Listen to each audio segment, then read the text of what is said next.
आता बुलेटिनमध्ये नाशिकमध्ये एक ब्रेकिंग न्यूज समोर येते। नाशिक शिक्षक मतदारसंघात शिवसेना शिंदे गटाचे किशोर दराडे हे विजयी झालेत। तब्बल 24 तासांपासून ही मतमोजणी खरतर सुरू होती, मात्र या सर्व घडामोडींमध्ये किशोर दराडेंनी बाजी मारली आहे। विजयासाठी 31,576 चा हा कोटा निश्चित करण्यात आला होता। दराडे यांना दुसऱ्या पसंतीचे 51,100 मतं मिळाले, मात्र कोटा पूर्ण करत त्यांनी विजयाची माळ आपल्या गळ्यात पाडून घेतलेली आहे।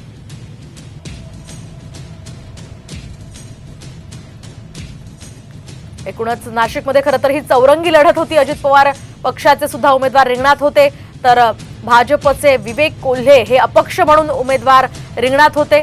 तर आता शिवसेना शिंदे गटाचे किशोर दराडे या ठिकाणी विजयी झालेले आहेत। एकूणच या चौरंगी लढतीमध्ये महाविकास आघाडीच्या गुळवेंचा सुद्धा पराभव झालेला आहे। त्यामुळे किशोर दराडेंचं या ठिकाणी त्यांच्या कार्यकर्त्यांनी अभिनंदन केलेलं आहे।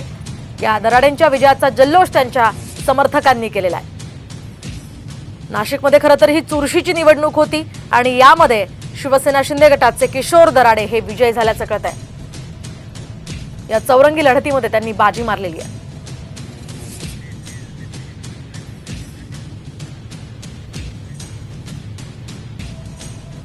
महाराज की जय, जय भवानी, जय शिवाजी।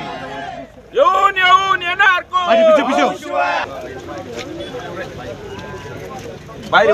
म्हणतो येणार नाही। सगळे टेबलवरचे शिपाई। एकदा आमदार झालेला माणूस परत ह्या मतदारसंघात कधी आमदार झाला नाही, पण मला एक आत्मविश्वास होता माझे शिक्षक माझ्यासाठी अहोरात्र प्रयत्न करतील, मला आमदार करतील। आणि खरोखर माझ्या शिक्षकांचं इतकं कष्ट आणि इतके प्रयत्न केले आणि त्यांनी खरोखरच मला आमदार केला। त्याच्यामुळे यापुढे मी आमच्या शिक्षकांची सातत्याने सेवा करणार आहात आणि मी त्यांचा सेवक म्हणून 6 वर्ष काम करणार आहोत।